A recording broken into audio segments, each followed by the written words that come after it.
Rendemos graças ao Eterno, mais uma vez nesse dia, por Ele nos conceder a sua graça, o seu amor, a sua misericórdia, por nos dar esse dia de descanso, de repouso, por prover para nós o sustento, a sua palavra, que realmente é alimento, sacia.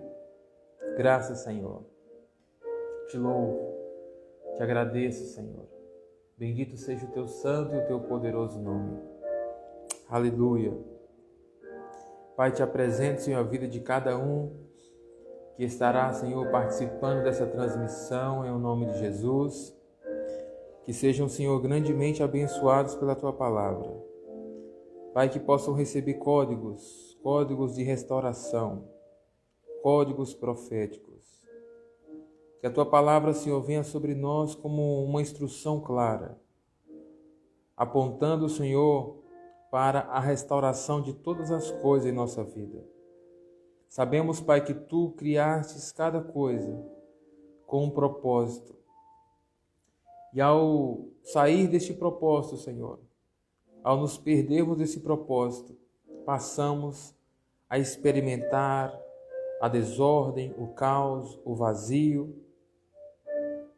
a ser destruídos em nossas estruturas, em nossos sentimentos, em nosso corpo.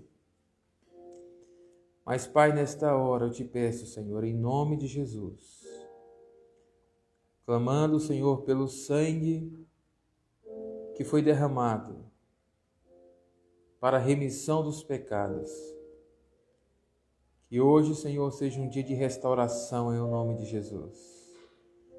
É um dia, Senhor, de experimentarmos voltar ao seio da tua presença, ao lugar secreto de intimidade, onde o Senhor está aberto a dialogar e a trazer explicações, a responder às nossas orações, porque tu és um Deus que responde às orações daquele que oram e te buscam com o coração sincero, Senhor.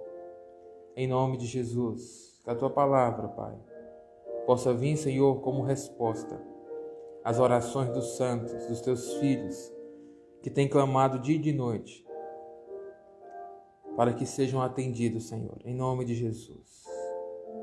Graças, Senhor, graças te damos. Aleluia. Glória a Deus. Bendito seja o nome do Senhor. E assim iniciamos hoje essa nossa transmissão, dando graças, declarando a restauração do Senhor sobre as nossas vidas, as nossas casas, sobre cada um que está ou estará conectado conosco nessa transmissão. Eu já vejo aí a minha esposa, é a primeira, glória a Deus. A Cristina, que também está conectado conosco. Shalom. Najib Coelho, shalom, em nome de Jesus. Que o Senhor abençoe cada um de vocês.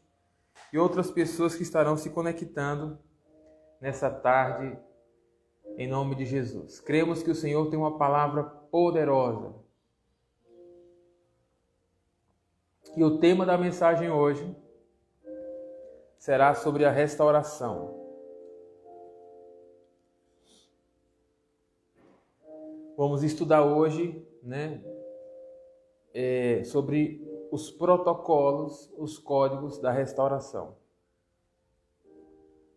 Então, hoje, dia 17 de abril de 2021, vamos estudar, de acordo à lição da semana, que é uma dupla lição, que nos fala sobre o conceber ou semear, porque tudo que é semeado passa por um processo para ser concebido, para dar à luz.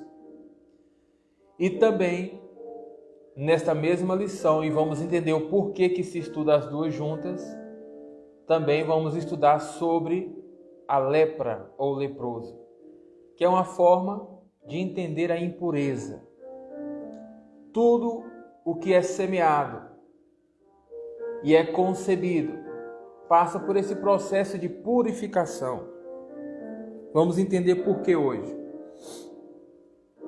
Como texto base, quero convidá-los a abrir comigo as Escrituras no livro de Atos dos Apóstolos, capítulo de número 1, versículo de número 6. Shalom, pastora Kenny, pastor Amarildo.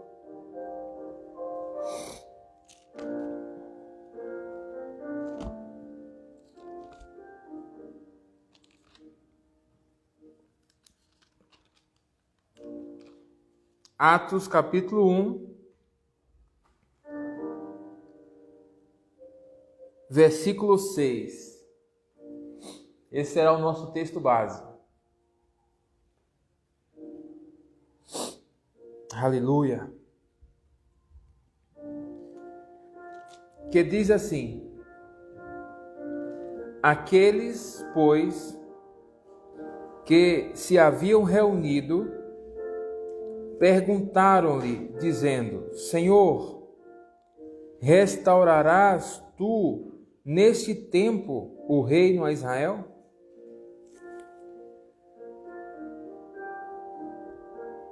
A carta dos apóstolos, como muitos teólogos concordam, foi uma carta escrita por Lucas, pelo evangelista Lucas, que era médico e se tornou também um discípulo, um estudante das Escrituras, um discípulo de Jesus. E Lucas decide, assim como no Evangelho de Lucas, assim também, ele organiza os fatos das coisas como uma testemunha ocular dos apóstolos, do ministério de Jesus e dos discípulos. Então ele decide reunir os fatos e organizar isso dentro de um livro para servir de testemunho e de edificação a outras pessoas. Então Lucas começa a dizer aqui no versículo 1, vamos pegar desde o primeiro versículo, Atos 1:1, que diz assim: fiz primeiro o tratado, ó Teófilo, o primeiro tratado, ó Teófilo, acerca de tudo que Jesus começou, não só a fazer ou a ensinar. Ou seja, o primeiro tratado está no Evangelho de Lucas. Tudo que ele fez, tudo que Jesus fez, e os discípulos também, na obra do ministério, foi registrado em livros, em cartas. E o primeiro tratado que Lucas fez foi o que é chamado hoje como o Evangelho de Lucas. Que no hebraico o nome de Lucas é outro nome. Se chama Hillel. Mas Lucas faz esse primeiro tratado e agora vem escrevendo acerca do ministério dos apóstolos. Porque no primeiro ele deu testemunho acerca de Jesus, acerca do Messias, do seu nascimento, da sua criação, do cumprimento profético sobre a sua vida, dos seus milagres, da sua morte e ressurreição. Mas agora neste livro, Lucas está dando continuidade ao ministério do Senhor, agora na vida dos apóstolos, através do derramamento do Espírito Santo. Por isso, o livro de Atos também pode se chamar não apenas Atos dos Apóstolos, que são os enviados de Deus, mas também podemos chamá-lo de Atos do Espírito Santo. Porque aqui vemos claramente o Espírito Santo fluindo, operando, confirmando o ministério dos apóstolos, dos enviados de Deus. Mas aqui no versículo 1 diz: fiz o primeiro tratado ao Teófilo, acerca de tudo que Jesus começou não só a fazer, mas a ensinar, até o dia em que foi recebido em cima, depois de ter dado mandamento pelo Espírito Santo aos apóstolos que escolhera. aos quais também, depois de ter padecido, se apresentou vivo com muitas e infalíveis provas, sendo visto por eles por espaço de 40 dias, e falando a respeito do reino de Deus. E estando eles, determinou-lhes que não se ausentassem de Jerusalém, mas que esperasse a promessa do Pai, que disse ele: de mim ouvistes. Ou seja, antes de Jesus voltar ao Pai, Jesus disse aos seus discípulos: não se afastem de Jerusalém, fiquem aqui até o tempo de serem cheios do Espírito, de serem revestidos pelo Espírito Santo. Então Lucas vem e narra todas essas palavras que ele ouviu dos próprios discípulos. Então Lucas acrescenta que algo muito interessante, que enquanto Jesus estava falando e anunciando que o Espírito seria derramado sobre os discípulos, houve um dos discípulos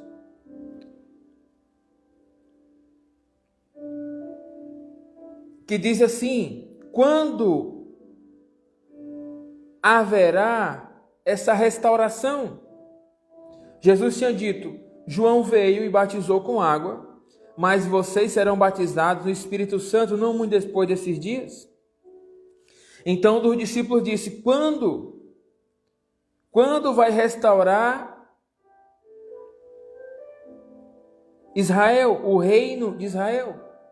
Quando o Senhor vai restaurar o reino? Recorde que o reino significa um governo, um domínio. E isso não está falando simplesmente no que se refere ao campo político, ao campo civil.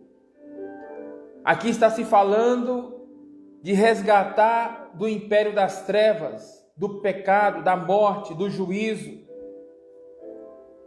Então os discípulos perguntam: quando isso vai acontecer? Quando haverá de chegar esse tempo de restauração em nossa terra, em nosso povo? Quando o Senhor irá restaurar Israel?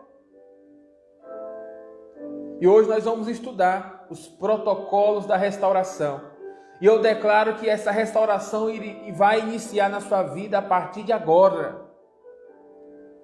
A partir de agora. Por quê? Porque a Bíblia diz: se hoje ouvir a minha voz, não é amanhã, não é ontem, é hoje. O milagre é desatado a partir do momento que a gente escuta a voz de Deus. Quando o Senhor fala, o Senhor cria um ambiente produtivo, um ambiente criativo, um ambiente de milagres. Então o discípulo perguntou: quando vai restaurar o reino de Deus em Israel? Porque o que é que impedia do reino ser restaurado? É o pecado, era a maldade. É o pecado e a maldade que estava escravizando as pessoas, impedindo-as de viver o reino de Deus aqui nesta terra. Então Jesus diz algo que o discípulo Lucas anota, mas com ousadia eu vou dizer isso. Eu não vou dizer que o problema foi de Lucas, o problema foram das traduções. Escute uma coisa: e as traduções criam tradições. Cada tradução, que é uma interpretação das Escrituras, cria uma tradição. Muitas tradições são vividas hoje por causa das traduções, dos tradutores.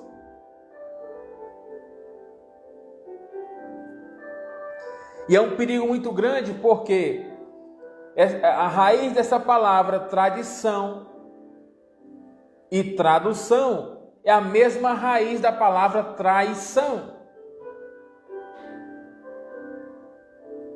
Ou seja, se uma pessoa traduz errado, ela trai o contexto original, o significado original das Escrituras.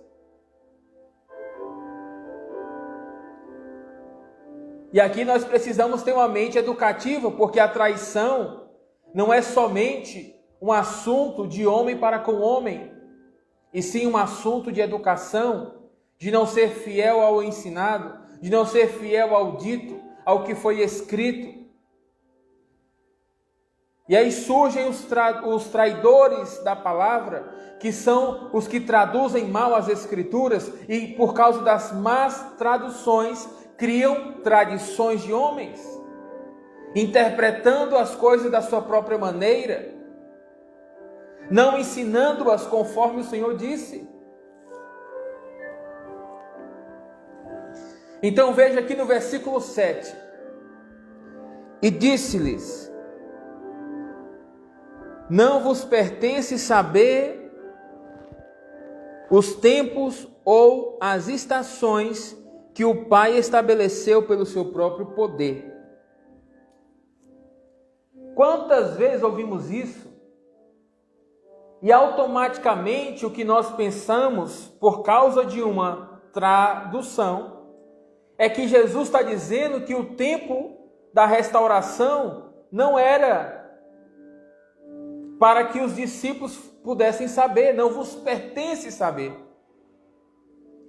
Isso é uma forma errada de interpretar o texto. Se nós colocássemos no final uma interrogação, como seria lido? Uma interrogação no final do versículo 7. Lê de novo. Não vos pertence saber os tempos e as estações que o Pai determinou ou estabeleceu em sua própria palavra? Ou seja, Jesus estava dizendo aos discípulos: vocês estão perguntando qual é o tempo da restauração? Vocês não sabem ainda interpretar os tempos? Vocês não sabem que Deus determinou tempos e estações? Desde o princípio da criação, desde o Gênesis. A Bíblia diz que Deus criou no quarto dia o sol, a lua e as estrelas, para que servissem de tempos determinados, de anos, de estações. Ou seja, os discípulos de Yeshua, ainda que caminhavam profeticamente, não no que se refere às questões naturais, mas eram entendidos nos tempos. Então, quando o discípulo aqui pergunta quando será a restauração do reino de Israel, Jesus lhe responde dizendo: a vocês pertencem saber o tempo e as estações. Vocês não são gentios, não são ignorantes. Vocês conhecem os tempos que são os moed de Deus, os tempos marcados, os tempos festivos, os tempos de encontro. E a palavra moed significa esse tempo marcado, uma estação, um tempo de encontro com Deus e o seu povo, porque toda restauração precisa estar nesse ambiente de encontro, de intimidade com Deus.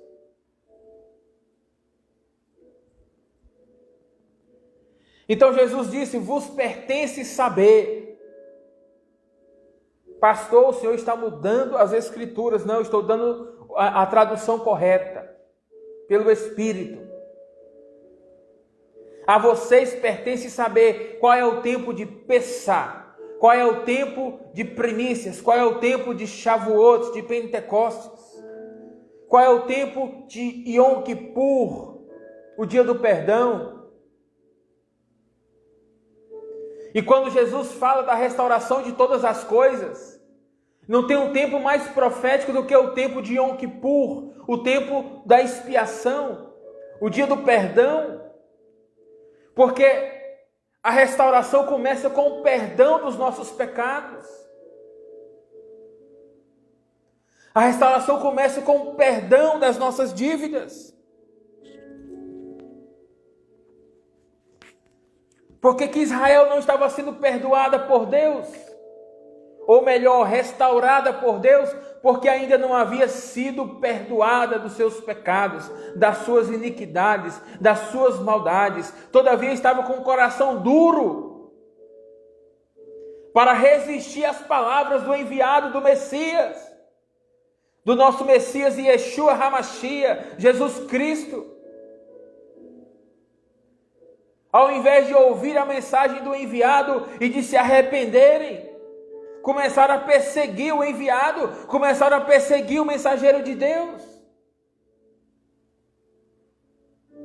Assim como fizeram com João Batista, fizeram com o Messias, fizeram com os apóstolos. Porque as suas obras eram más e eram denunciadas a cada vez que a palavra era anunciada e compartilhada. Porque a luz denuncia as trevas.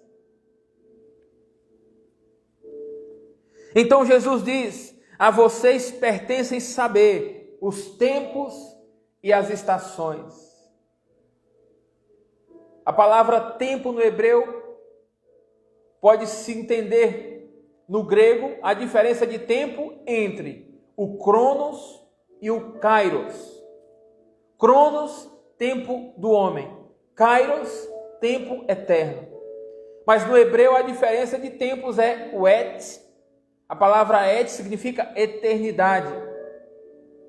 E a palavra moed, que é um tempo festivo. Então Jesus está dizendo: a vocês pertencem saber quais são os et ou os kairos de Deus e quais são os cronos ou os moed. Porque essa sincronia entre moed e cronos? Porque os moed, que eram tempos festivos, eram os tempos que Deus marcava para se encontrar com o homem. Então o homem tinha que se programar, o homem tinha que se preparar, o homem tinha que se organizar para que pudesse haver esse encontro entre o seu tempo humano e o tempo de Deus. E os dois pudessem entrar em um ambiente de intimidade.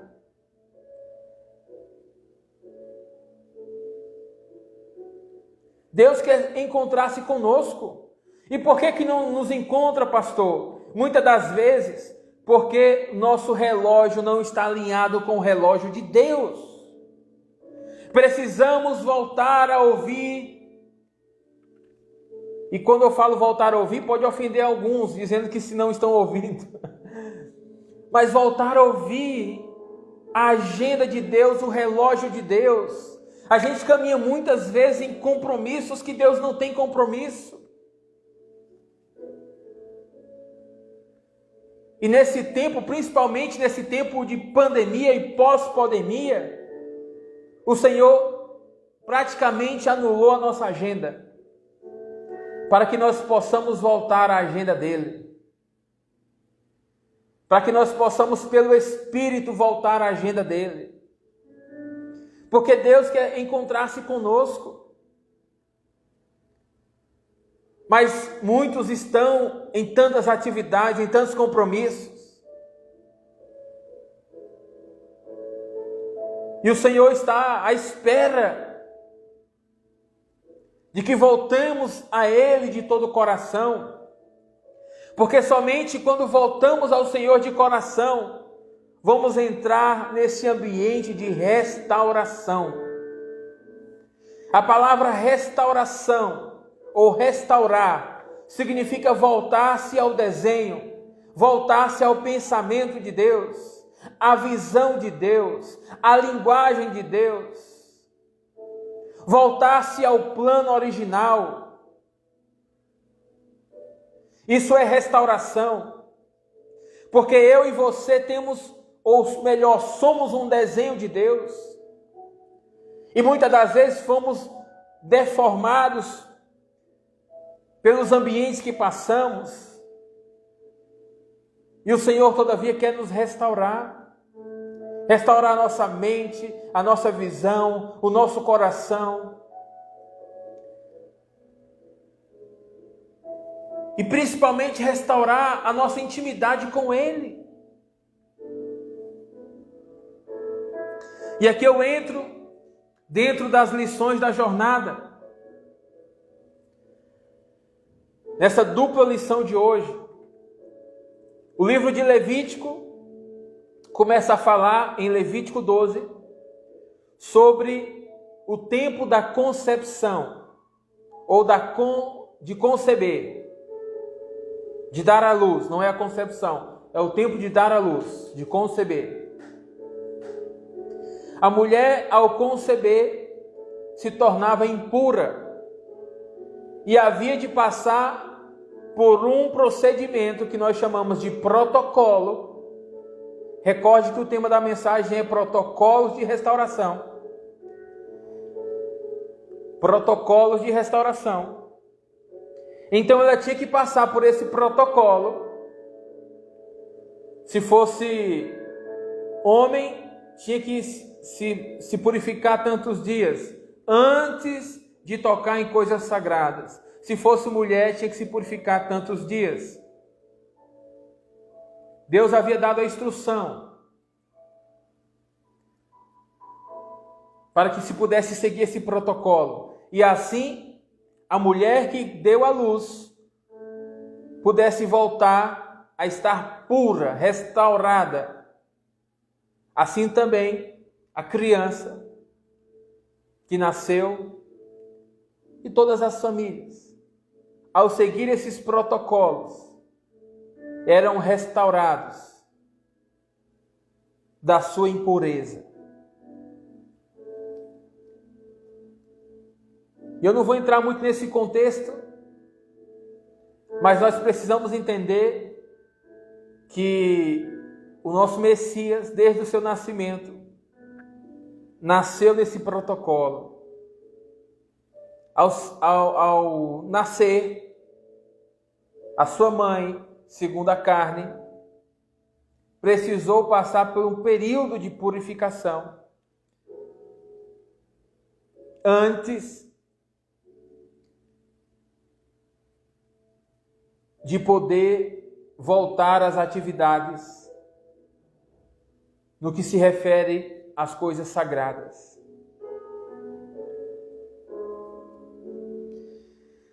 Mas Levítico 13, 14 e 15 vai falar sobre a lepra, os tipos de lepra. Porque a palavra lepra simplesmente é uma forma de dizer uma enfermidade. Uma enfermidade que pode ser na pele, pode ser subcutânea, debaixo da pele, como um tumor, como um câncer. Então começa a falar dos tipos de lepra. E esta lepra, que era um sintoma de enfermidade, não vinha sem causa, senão que vinha por causa de uma transgressão. Vinha por causa de delitos e pecados cometidos contra a palavra de Deus. Ou seja, aquele que transgredia os mandamentos e pecava contra o Senhor se tornava enfermo, se tornava leproso.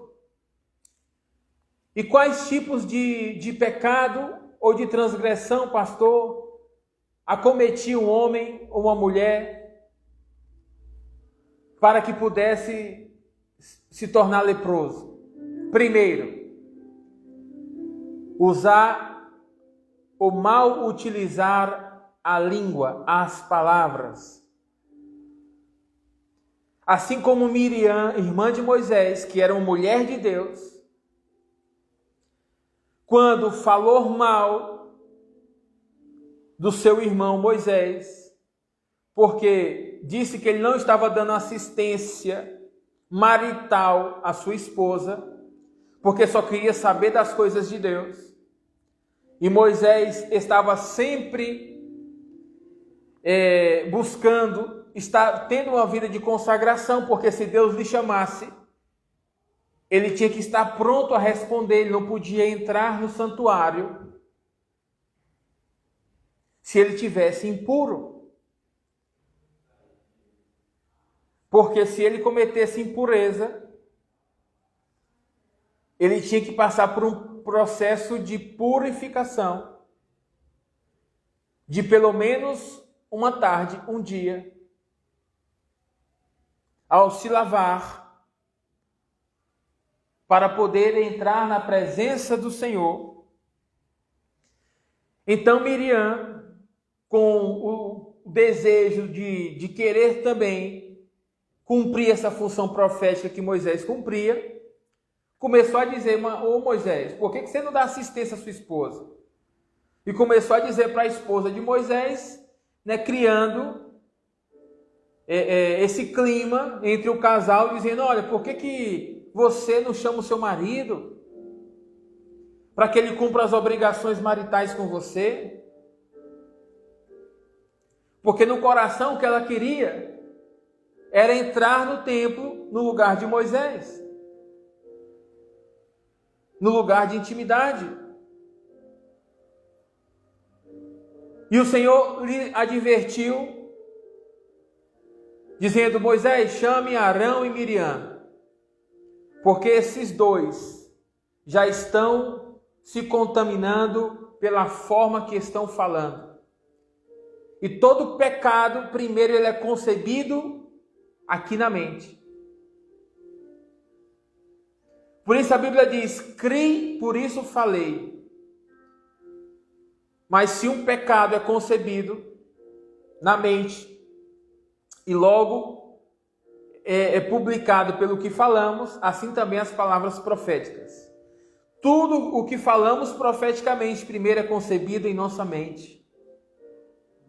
Por isso que a mente também podemos interpretá-la como um útero, como um ventre, porque tudo que recebe de semente, de sêmen, de semente, de palavra, vai gerar ou bons pensamentos ou maus pensamentos. Então Miriam concebeu um mau pensamento e começou a mal utilizar a sua língua. Esse pecado é chamado no hebreu de lashon hará, de língua mal, língua malvada, língua perversa. É quando se fala mal de outras pessoas, se difama, se calunia. É quando se leva fofoca. É quando jura mentirosamente. É quando fala mal de outros, fala mal das autoridades. Tudo isso são pecados de lashon hará. Miriam estava cometendo lashon hará, falando mal contra o seu irmão, que era o representante de Deus, o líder profético Moisés. E ela contraiu lepra.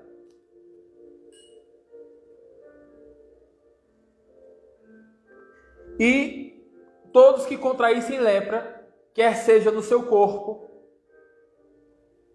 quer seja na sua roupa, quer seja na sua casa, porque haviam 3 níveis onde podia tocar essa maldição, desta lepra, dessas enfermidades. E segundo nos conta o livro de Levítico, desde do 13 até o 15, vou resumir, que a lepra podia afetar a casa. A lepra podia afetar as roupas. Vinha como mofo. E a lepra podia afetar o corpo físico daqueles que pecassem contra o Senhor. A lepra também podia vir não só pelo falar mal, mas pelo pecado de idolatria. Recordem de Naamã, que está também dentro dessa lição. o pecado de Naamã não só era o orgulho, mas a idolatria ao Deus, ao pseudo-deus da Síria.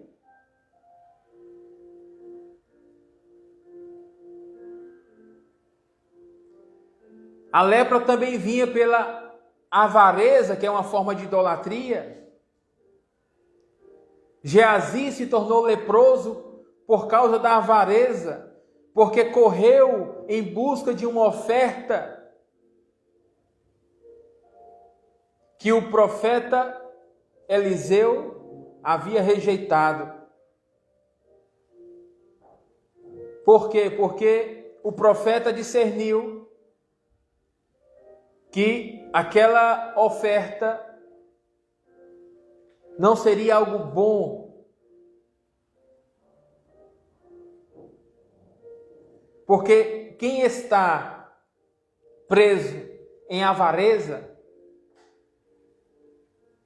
precisa ser liberto através do desapego. Quem acha que compra as coisas com dinheiro precisa ser liberto, recebendo amor, recebendo graça.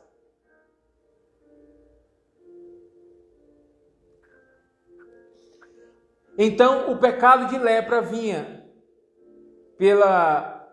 por mal utilizar as palavras, falar mal, cometer lashon hará, por idolatria, por avareza. Eram as causas que trazia lepra ao povo. E antes dessa lepra vinham as pessoas diretamente. Essas lepras vinham como ato de misericórdia de Deus. Essas lepras primeiro vinham na casa das pessoas.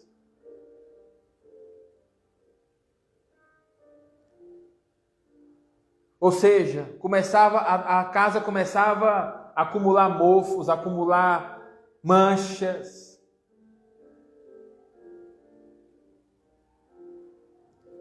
Então a pessoa tinha que discernir, olha, se isso está acontecendo aqui, e eu estou pintando, estou rebocando, estou fazendo tudo, e essa mancha continua. Então o Senhor está nos chamando a atenção. De algo temos que consertar, que reparar. Temos que buscar restauração em alguma área. Porque muitas vezes a gente não percebe que na nossa casa a atmosfera está se corrompendo. Porque a atmosfera se corrompe pelas palavras. Não adianta nada ter tudo no lugar fisicamente falando. Mas a atmosfera da casa está uma desordem.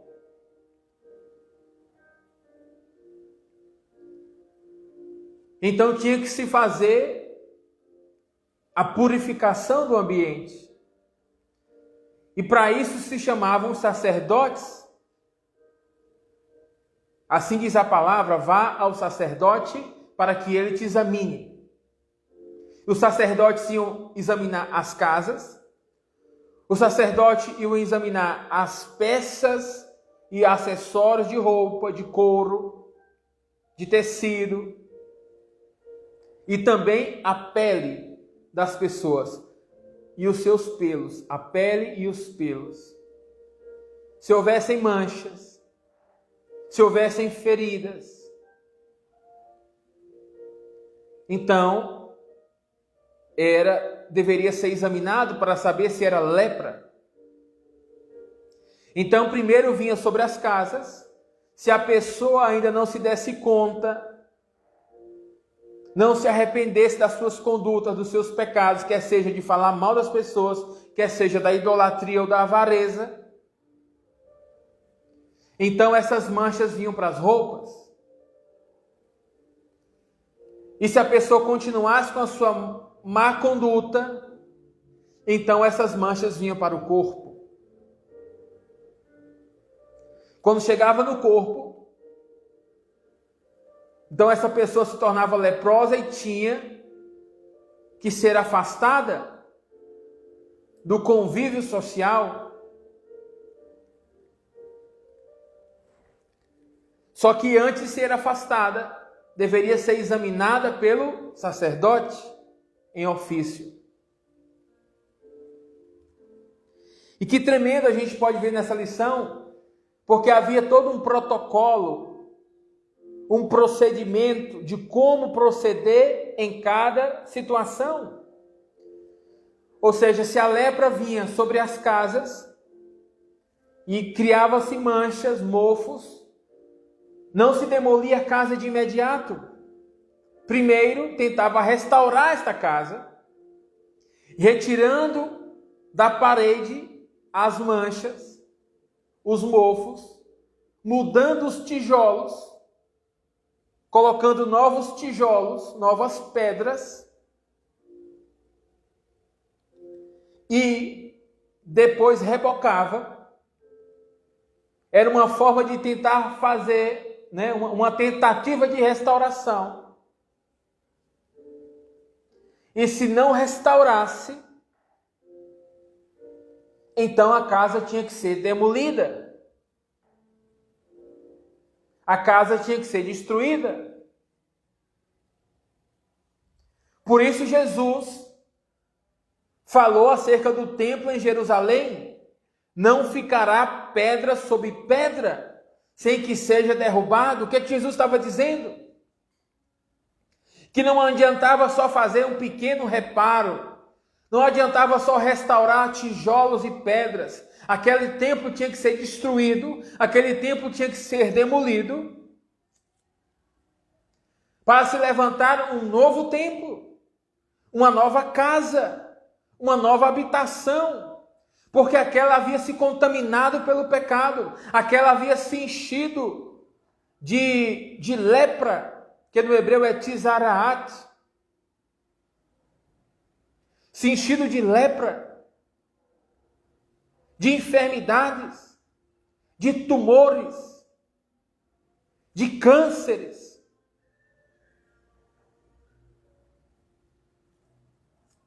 Então Jesus disse: não ficará pedra sobre pedra. E os religiosos não entenderam, porque eles idolatravam o templo, a construção, e não se preocupavam com o essencial, que é a espiritualidade, que é a atmosfera, que é a aprovação de Deus sobre lugares e pessoas.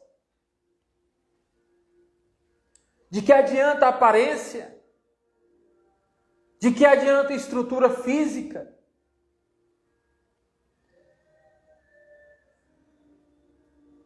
Se está vazio, sem vida, se está corrompido, se já não mais habita a glória de Deus. É melhor estar numa casa pequena, cheio da glória, cheio da presença, do que estar em uma grande casa, em um palácio, onde há contenda, onde há dissensão, onde há caos e desordem. Aleluia! Então era necessário restaurar a casa. Se o procedimento de substituir os tijolos e as pedras não funcionassem, tinha que demolir a casa. Assim também acontecia com as peças, os tecidos.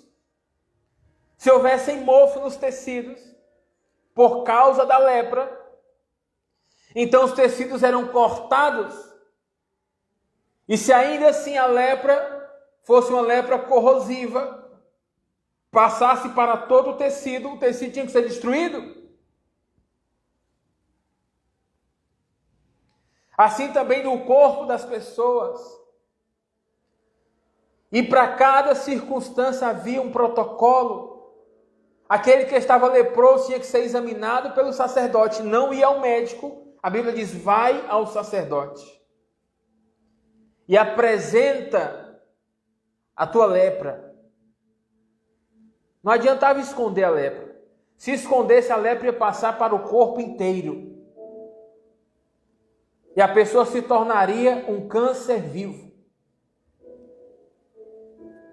O corpo cheio de tumores. Tinha que ir ao sacerdote, tinha que se expor ao sacerdote, ao representante de Deus.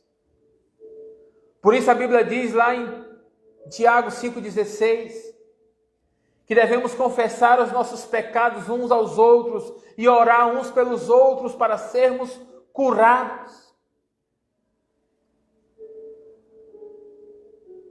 Tinha que se ir até o sacerdote e mostrar: olha, sacerdote, está dando essa mancha branca aqui no meu corpo.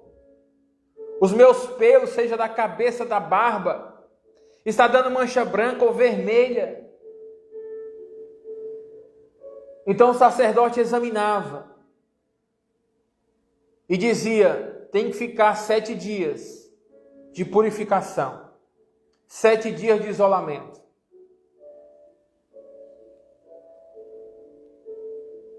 Assim se está acontecendo com o vírus Covid-19. Ainda que a gente crê que não é algo criado por Deus,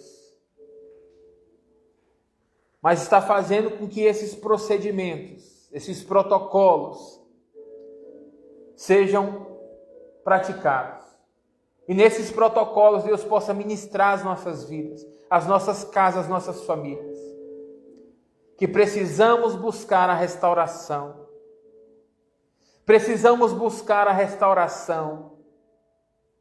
Não podemos ficar da forma que estamos, crendo que o reino de Deus aqui na terra se resume a ir a culto, se resume a cantar canções. O reino de Deus é muito mais que isso. O reino de Deus fala de uma total comunhão com Deus. O reino de Deus fala de sair de tudo aquilo que prende, que limita, que escraviza.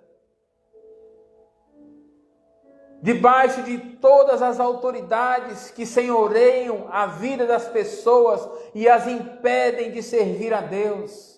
Quer seja no âmbito profissional, no âmbito material, no âmbito espiritual, no âmbito familiar.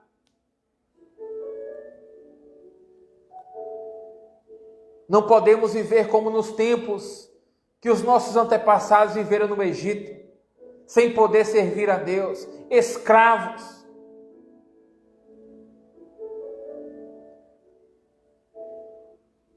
O Senhor nos enviou o seu Messias, o seu enviado, Yeshua HaMashiach,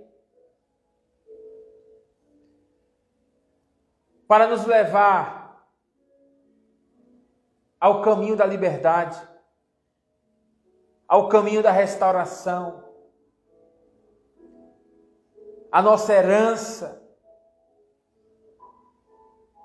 porque o Pai não nos criou para vivermos na terra mendigando, limitados.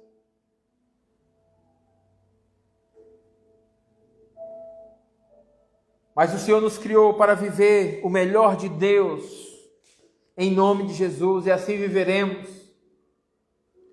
Porque todavia que se levantar algo que nos impeça de viver o melhor de Deus, nós já sabemos, o caminho é techuvá. O caminho é voltar-se a Deus, com o coração sincero, arrependido, disposto a caminhar diferente, a mudar.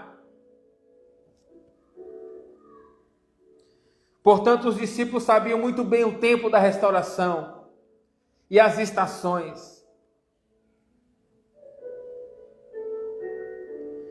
Então, nesses procedimentos, nesses protocolos de restauração, após ser examinado, aquele que estava acometido da lepra tinha que apresentar uma oferta. E haviam tipos de oferta. Se a pessoa tivesse condições financeiras, apresentaria o cordeiro. Se não tivesse condições financeiras, apresentaria a pomba ou rolinho, a rolinha, um casal. E um era separado de oferta pelo pecado, o outro era oferta de holocausto, que é a adoração.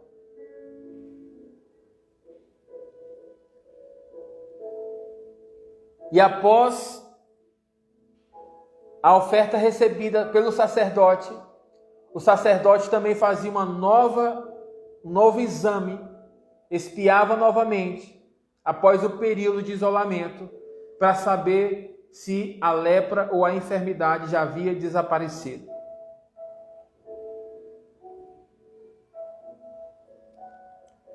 Protocolos de restauração. A gente viu também no nosso texto da jornada que isso aconteceu com um oficial da Síria por nome de Naamã. Um oficial reconhecido pelo rei da Síria, que estava enfermo, que estava leproso. E em uma dessas batalhas do exército de Israel com o exército da Síria, a Síria levou algumas pessoas como servidores. E dentre essas pessoas que foram levadas de Israel à Síria, foi levada uma mulher.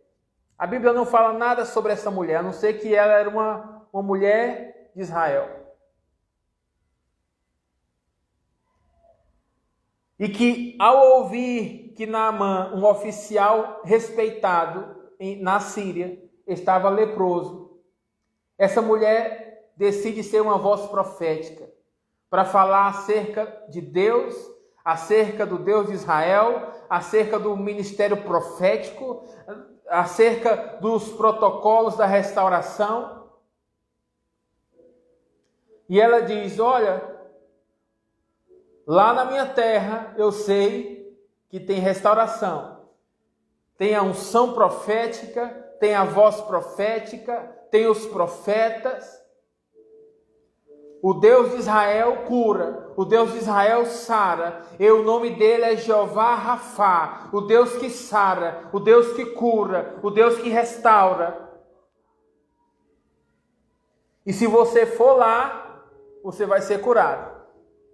Imagina que ousadia desta mulher falar para um oficial que o Deus dela, que no território dela haviam profetas ungidos, que poderia solucionar o problema, que na terra dele, que no meio do povo dele, ninguém pôde resolver. Essa mulher se colocou numa demanda que só pelo Espírito foi que ela se colocou nesse lugar. Porque ela tinha total certeza, ela tinha fé de que o seu Deus poderia curar aquela enfermidade, ainda que fosse um homem pagão, ainda que fosse um homem ignorante, mas que através disso o Deus de Israel seria glorificado. Então Naamã ouve isso e decide ir àquele lugar, e o rei da Síria envia Naamã, primeiro envia cartas ao rei de Israel. E o rei de Israel começa a rasgar suas vestes e dizer: que é isso? Esse rei está procurando é motivo de contenda? Sou eu Deus para curar? Esse rei estava totalmente desconectado. Não conhecia o Rafá, o Deus que cura.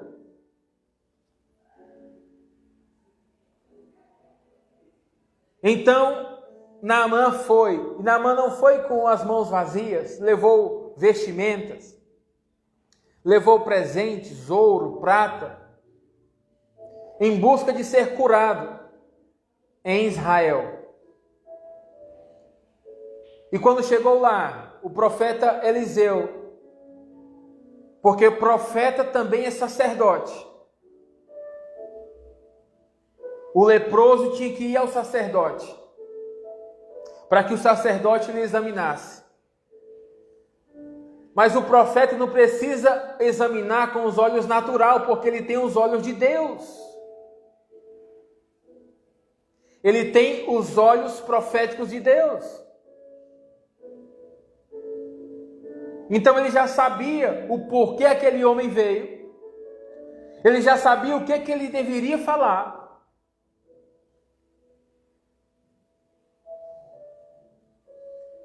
Então o profeta Eliseu decide, e aí é tremendo a unção profética, porque é uma unção que expande.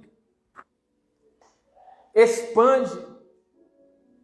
Naamã não seguiu os mesmos protocolos que foi dado no tempo de Levi, dos levitas.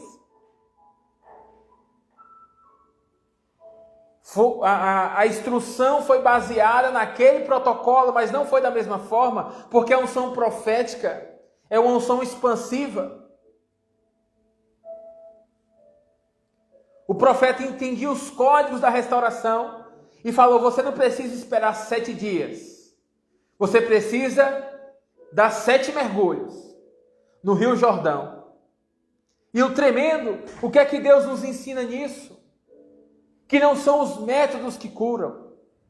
Não é somente o protocolo, porque o protocolo é criado por Deus, mas o protocolo tem um tempo determinado. Não podemos buscar repetir os protocolos do passado. Temos que buscar o conselho de Deus no hoje. Porque o que vai trazer a cura, a restauração, é ouvir a voz de Deus. Se hoje ouvir a minha voz, aleluia. Então o profeta, com uma voz profética, com aquele que está conectado com Deus, no secreto com o Senhor, falou para aquele oficial Naamã, dizendo: você quer ser curado? Então vai ao Rio Jordão e mergulha 7 vezes. Só que ele não falou isso diretamente a Naamã, mas que mandou Geazi, o seu discípulo, o seu estudante, o seu filho de ministério, ir lá e dar essas notícias, essas instruções a Naamã. E Naamã ficou profundamente ofendido, porque ele estava esperando receber honra. Porque a Síria tinha um grande exército, tinha um grande poder econômico. Ele era um oficial do exército da Síria, estava levando ouro, prata, tecidos especiais para ofertar no profeta. Ele queria honra. E o profeta nem o recebeu, porque o propósito não era receber oferta, não era receber honra, senão que o propósito daquele momento era glorificar o nome de Deus. Era dar glória ao nome do Todo-Poderoso. E fazer na Síria saber que há Deus em Israel, que há profetas em Israel, que há unção profética que restaura. Então Naamã ficou ofendido e saiu bravo. E o seu moço, algumas versões diz, o seu filho, que é como se fosse um filho também de ministério, de trabalho, de equipe, fala com ele: Aba, mestre, se tivessem pedido coisas mais difíceis, você não faria? Porque foi uma coisa tão fácil, por que você não faz? Então ele, caindo em si, deixando de lado um pouco seu orgulho, porque muitas vezes no processo de restauração a gente quer um méritozinho. Ah, não, foi o meu jejum. Ah, não, foi a minha consagração. É muito melhor dizer: não, foi a minha obediência. Porque é a nossa obediência que nos leva à restauração. Então Naamã foi ao Rio Jordão e deu 7 mergulhos e foi curado para a glória de Deus. E voltou todo feliz, dizendo: eu reconheço que há Deus em Israel como nenhum outro lugar. Receba, profeta, essas ofertas. E o profeta disse: não quero. Não, mas eu quero te dar. Não quero. O propósito não foi esse. O propósito foi glorificar o nome do Senhor. Vai em paz. Então Naamã diz: espera aí, se você não quer oferta, tudo bem, mas me prometa uma coisa: deixa eu levar um pouco de terra desse lugar, porque essa terra é ungida. E eu vou colocar lá nos meus aposentos para que eu possa oferecer agora sacrifício ao Deus de Israel, não ao Deus dos sírios. Mas, profeta, me perdoa, porque muitas vezes eu tenho que entrar no templo do Deus Rinchon com o meu chefe lá, com o rei. E eu tenho que participar da cerimônia deles. Me perdoa. Mas eu sei que só o Deus de Israel, o Deus verdadeiro, o Deus que cura, Jahwe Rafá. E o profeta disse: vai em paz, vai no Shalom. Aleluia. Que tremendo. Que tremendo o Senhor nos ensina. Que Deus não faz acepção de pessoas, mas que todo aquele que crê, recebe. Se creres, verás a glória de Deus. Se Deus curou um sírio leproso, por que não vai curar os seus filhos? Por que não vai curar você da sua enfermidade? Somente precisa entender o protocolo. O protocolo é fazer techuvá, voltar-se à voz de Deus, ao conselho de Deus. Buscar o sacerdote, o profeta. Aleluia. Glória a Deus. E Jesus vem demonstrando isso de outro nível. A Bíblia diz que chegou um leproso para Jesus. E chegou um leproso e perguntou: Senhor, eu quero ser curado. O Senhor quer que eu seja curado? Jesus falou: eu quero. Porque eu sei que se tu queres, tu pode me curar. Jesus disse: sim, eu quero. Assim o Senhor diz para você hoje: eu quero te curar. Eu quero restaurar a sua vida. Em todos os âmbitos. Físico, emocional, espiritual. Eu quero purificar a sua vida. Porque foi para isso que eu vim, diz o Senhor, para restaurar todas as coisas. Para restaurar o reino. Aleluia. Põe o louvor, amor. Aleluia. Só que Jesus foi além dos protocolos. Por que Jesus, para muitos, Jesus quebrava protocolos? Ele não quebrava protocolos, ele quebrava tradições. Tradições que tinham vindo de traduções que não eram de Deus. Jesus caminhava no profético, que é ouvir a voz de Deus. O que o Pai lhe dizia, o que o Pai lhe ensinava, ele colocava em prática. Então veio leproso para Jesus, a Bíblia diz que Jesus tocou no leproso. Não se podia tocar no leproso. E Jesus falou: eu quero que você seja limpo. E tocou no leproso. E o leproso foi curado. O leproso foi restaurado.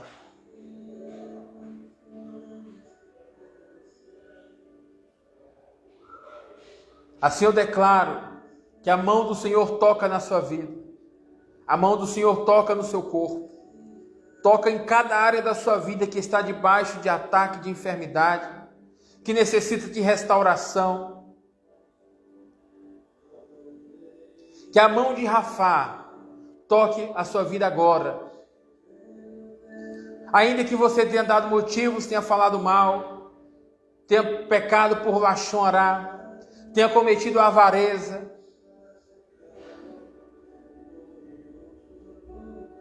tenha cometido idolatria, o Senhor está disposto a perdoar e a restaurar a sua vida. E o lugar da restauração é no altar do Senhor. Primeiro o Senhor levanta o altar, prepara o altar e logo restaura. Aleluia. Glória a Deus. Então, que tremendo. E nessa lição nós também vemos o anúncio profético desde o nascimento de João Batista, de Jesus, até a morte do nosso Messias. O nosso Messias, antes de ser crucificado, ele foi examinado. E a Bíblia diz que nele não foi achado pecado algum. Disse Pilatos: nele não vejo pecado algum.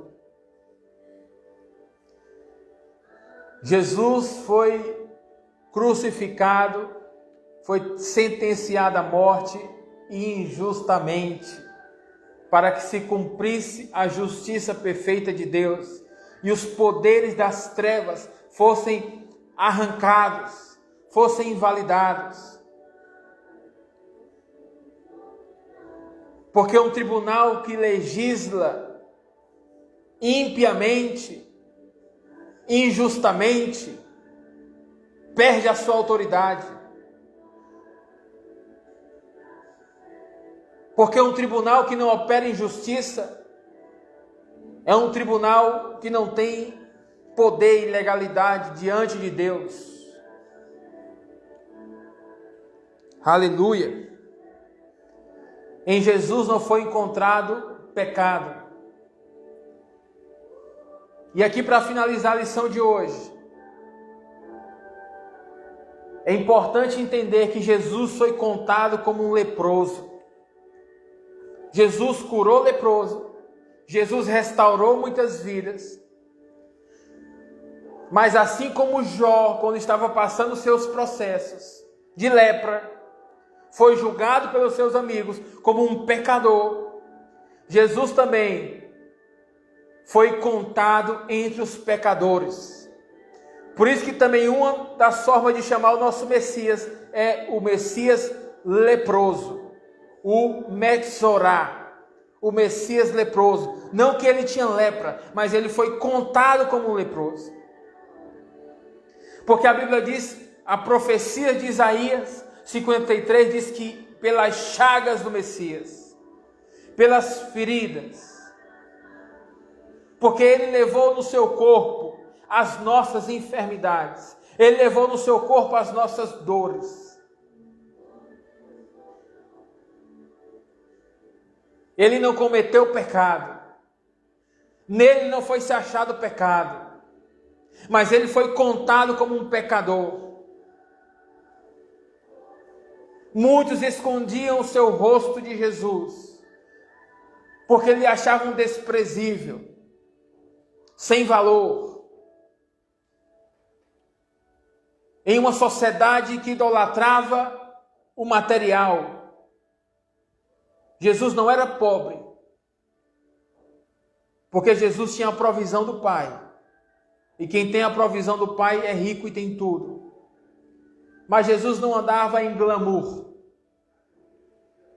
Muitos olhavam para ele e não viam nele formosura nenhuma. Não viam nele nada do que a sociedade valorizava.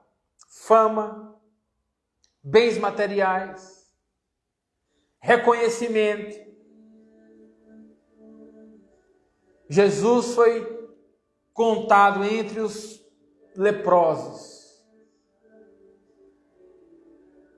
para que se cumprisse a profecia de Isaías. Ele levou sobre si as nossas enfermidades. Jesus é o Cordeiro de Deus, assim como no protocolo da restauração, para a restauração da lepra, era necessário o holocausto e era necessário o sacrifício de expiação. Jesus é o Cordeiro de Deus que tira o pecado do mundo. Ele levou no seu corpo as nossas enfermidades. Pelas suas chagas somos sarados, somos curados. A lepra já não tem mais legalidade sobre a nossa vida, sobre o nosso corpo. Ainda que venhamos pecar, porque todos nós pecamos uma hora ou outra, nós precisamos saber que temos um advogado diante do Pai, Jesus Cristo justo, aquele que tem poder para perdoar pecados, para cancelar maldições. Assim eu declaro sobre a sua vida o perdão de Deus, o cancelamento das maldições do Senhor, pelo sangue de Jesus, pelo nome de Jesus. Toda enfermidade no seu corpo seja agora arrancada, anulada, cancelada. Que Deus toque aí na sua vida agora mesmo. Toda maldição na sua vida material, financeira, nos seus relacionamentos. Saiba que Jesus morreu para que nós venhamos ter uma vida abundante, uma restauração completa em todas as áreas, para que Deus seja glorificado. Muitas vezes eu fiquei, como cada um de vocês, pensando: o que é que eu tenho, Senhor, de bom? O que é que eu posso fazer de mim mesmo? Nada. Mas o Pai é bom. Aquele que nos dá força é bom. Aquele que nos faz caminhar uma milha a mais, Ele é bom. Aquele que nos cura, Ele é bom. Isso não vem pelos nossos méritos, mas essa justiça nos foi creditada através de Jesus. Ele é oferta pelos nossos pecados, pelas nossas transgressões, uma oferta de resgate. E ao mesmo tempo uma oferta de adoração. Toda vida que clamamos o nome do Senhor, a Bíblia diz, seremos salvos. Para Deus, quando clamamos Yeshua, estamos adorando a Deus, porque estamos invocando a salvação. Estamos dizendo: Deus não é pelas minhas obras, Deus não são pelos meus méritos, mas é pelo mérito do Senhor, é pelo mérito do Messias. Todo que invocar o nome do Senhor, e o nome do Senhor só era invocado uma vez ao ano, quando era o dia da expiação, o dia do Yom Kippur, era o dia que, segundo a ordem levítica, era o dia que o sumo sacerdote entrava no Santo dos Santos e invocava o nome sagrado do Senhor, Yahweh, que é também uma forma de invocar a salvação, Joshua, Yeshua, Hamashia. Todo aquele que invocar o nome do Senhor será salvo. Yeshua.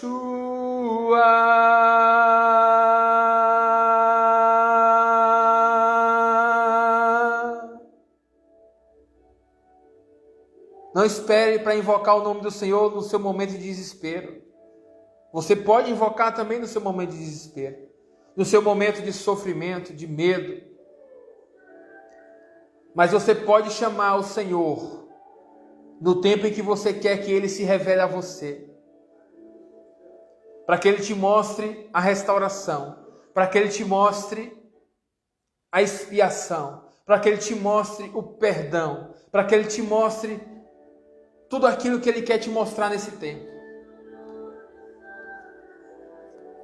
Estamos em uma estação de milagres, caminhando para recordar a festividade ou Moed, que é o tempo de encontro entre o Cronos e o Kairos de Deus, a festa de Pentecostes, do derramamento do Espírito Santo, a festa no qual são desatados milagres, sinais, maravilhas. E pelo Espírito Santo eu declaro que o Espírito Santo visita a sua vida, a sua casa, e não vai só vir para trazer um mover, senão que para te convocar a participar dessa restauração de todas as coisas, como uma voz profética, como uma trombeta de Deus, como um chofar do Senhor.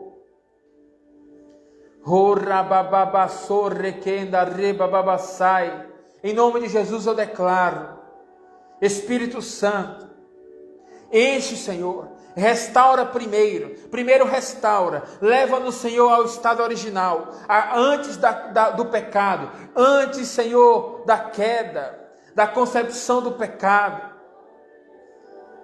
antes, Senhor, de muitas coisas que nos afastaram de Ti. Restaura-nos no desenho original, a mente original, a visão original, a voz original, ao relacionamento original com o Senhor.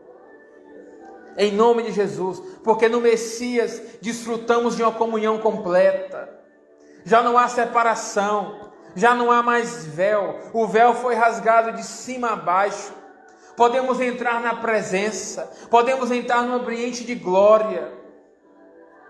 Aleluia! Glória a Deus! Que seja desatado esse ambiente de glória agora mesmo sobre a sua vida. E você possa experimentar a restauração do Senhor agora. Hoje, agora. Se creres, verás a glória de Deus. Se veres, verás a glória de Deus. Se hoje ouvir a minha voz, aleluia,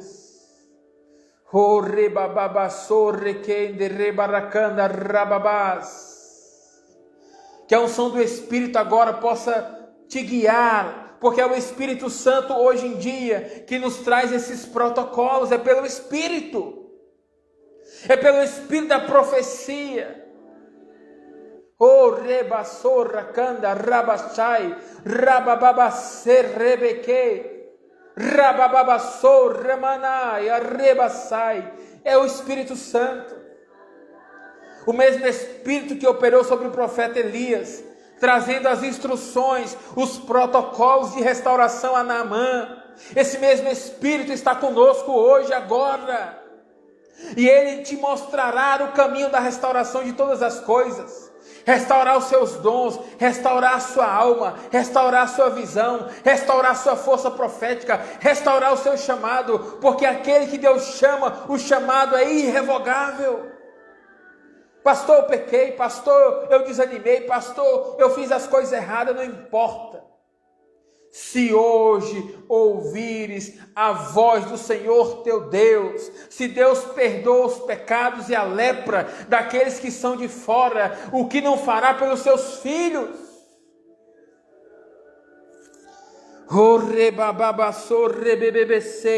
Em nome de Yeshua HaMashiach, em nome de Yeshua HaMashiach, declaro um tempo de restauração. Declaro um tempo de restauração. Declaro que é chegado a restauração do Senhor sobre a sua vida, sobre a sua casa, sobre a sua família, sobre o seu estado e sobre a nação do Brasil e as nações. Não estamos em tempos de pandemia. Estamos em tempos de restauração.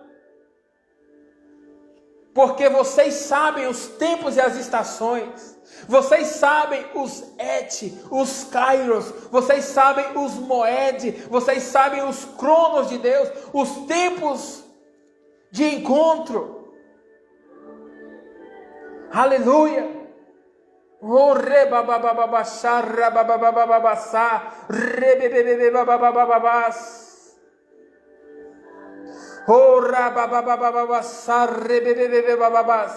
Em nome de Jesus.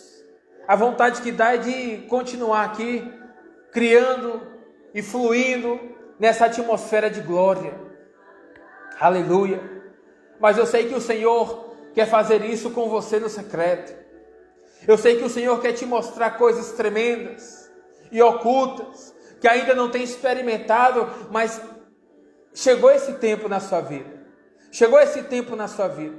o tempo da ressurreição, o tempo de ver milagres, o tempo de ver sinais e maravilhas. Porque Jesus disse aos seus discípulos que vocês vão no meu nome, imporão as mãos sobre os enfermos e eles serão curados. Vocês curarão os enfermos, falarão novas línguas. Se beberem alguma coisa mortífera, não vos fará dano algum. Eu declaro que esse veneno do Covid-19 não vos fará dano algum.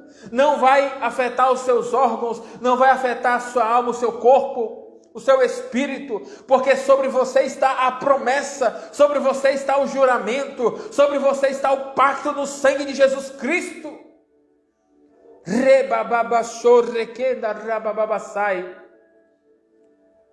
E a Bíblia diz que o Senhor irá com você confirmando os sinais. Quando eu li hoje, eu falei com a minha esposa, meu amor, eu nunca tinha visto isso com tanta claridade. Não é nosso ministério, é o ministério do Senhor em nós. Não somos nós que estamos fazendo nada.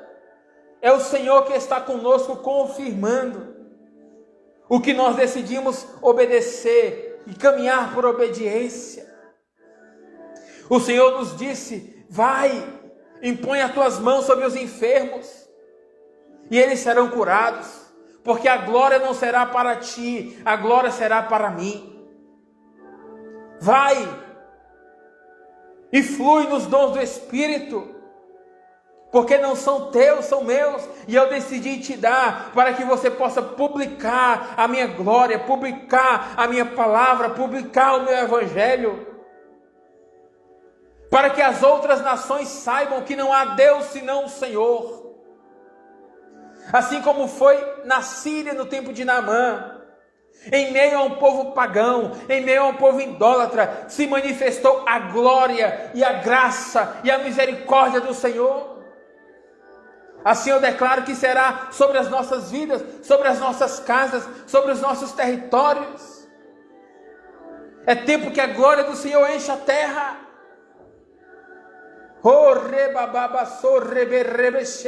Em nome de Yeshua HaMashiach.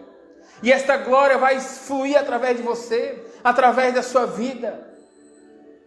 Você é um instrumento do Senhor para manifestar a glória do Senhor.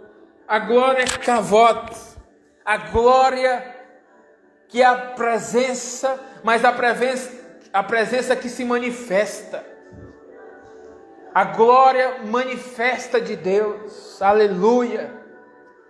Aleluia, glória a Deus.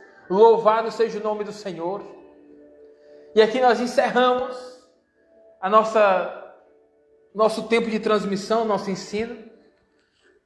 Saúdo uma vez mais a todos que estiveram conosco. Deus vos abençoe. Estamos planejando dias mais à frente de fazer uma campanha evangelística de oração, clamando por milagres, sinais e maravilhas.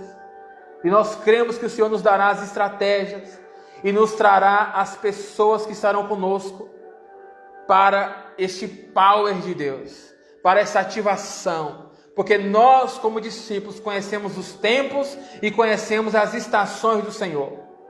Nós conhecemos pelo Espírito de Deus. Aleluia, glória a Deus. Deixo um abraço da minha esposa, a todos que estão conectados. Logo mais eu vou subir também o vídeo ao nosso canal do YouTube, para que você possa compartilhar com outras pessoas. E receba o nosso abraço, graça, paz e misericórdia da parte do nosso Senhor Jesus Cristo a todos vocês, aos seus familiares, e até a próxima transmissão, em o nome de Jesus. Shalom, shalom.